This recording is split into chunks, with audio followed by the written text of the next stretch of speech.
Hey, this is Ralph, and in this video I want to make some refinements to our bucket method retirement planner here.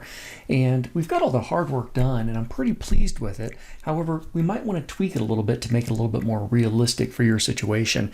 And now that we've got all of our formulas and functions written properly, you should be able to make most of your changes with the input side of things in order to see the impact in the various bucket accounts. So starting off, as I look through, I've got 30 years of retirement. We have some starting retirement funds. We have some expected needed annual income. And I'm looking at my bucket scenarios, and I'm pretty happy with how they're looking. The checking account, bucket one, the cash reserves, which handle a couple of years of expenses, those are all staying at reasonable balances and never dipping too low. Same thing for bucket two, the intermediate time period, 3 to 5 years, and the 6+ year long-term growth fund. I especially like that we don't need to make our first draw from the long-term fund until the 4th year of retirement, which is nice.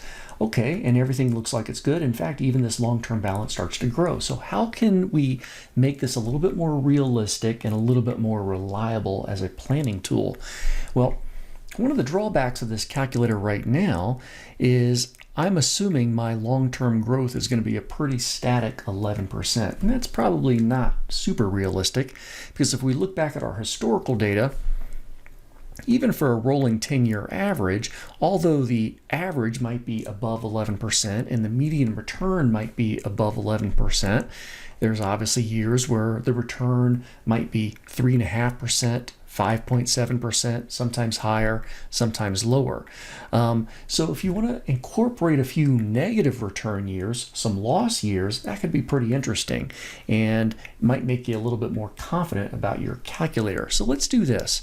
Let's see, I've got 30 years of retirement planned here. So my historical data for the S&P 500 goes to 2020. So let's go back to good old 1991.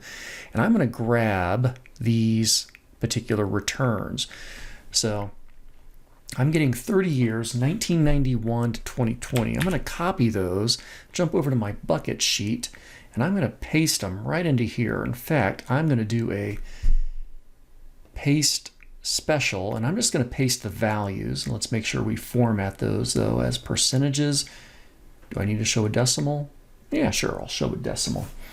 And let me go ahead and decrease the font one level too, so they all fit in there, so that we can see how some historical returns might impact this calculator. Now I need to edit a little bit my balance formula here. So my current balance formula, actually let me go to year one of retirement. Actually, do I have all 30 years? Oh, I need to shift these down a little bit. So let's do this. I'll just go ahead and grab these and just click on the selected arrange, drag them down. So I've got that year 0 in there. So let's just go ahead and clean that up. And we'll just format that. There we go. So now let me go to year one of retirement. And instead of relying on the rate of return in C14, which is my static 11%, I'm going to change that to whatever the return is right over there in my return year. I don't want to make that absolute. And now I can autofill this down. And we'll see that, okay, numbers are still actually looking pretty good. And in fact, once we get past 5 years of retirement, the long-term account balance never seems to go below $1 million. Yeah, it never goes below $1 million. That's fantastic. And okay, well, that's pretty good. Now, I'm not too interested in changing out my cash return or my conservative return. I think it's pretty reasonable to find a money market account or some kind of long-term savings account or checking account where we can get 0.5%. Let's hope that that's still the case 10 years, 20 years from now when retirement becomes more of a reality. I also think it's reasonable to find a relatively conservative investment vehicle, like I said, dividend funds, maybe some kind of mixed fund, stocks and bonds, where a return in the 4 to 5% range is reasonable. Now, if you still think 5% is kind of aggressive, all right, well, let's dial that back down to 4%. And we can always keep an eye on those balances to make sure nothing ever dips too low. Now, what's nice about this, now that we've got some historical returns mixed in with our bucket 3 growth, we can say, okay, things are still looking pretty good. Now, what's helping this, of course, is in the 30 years that I picked, I've got some great 30% return right up there, and then a 7%, then a 10%. So there's some great positive returns in those first few years, which are really helping dramatically. Well, there's nothing wrong with taking maybe the glass half empty approach and say, okay, well, what if in that first year, instead of positive 30%, maybe it's a negative 20%. And then in the second year, it's a negative 5%. And we can see how that's going to impact that bucket 3 growth. It's still good, though, that we don't even have to make a draw until that 5th year of retirement.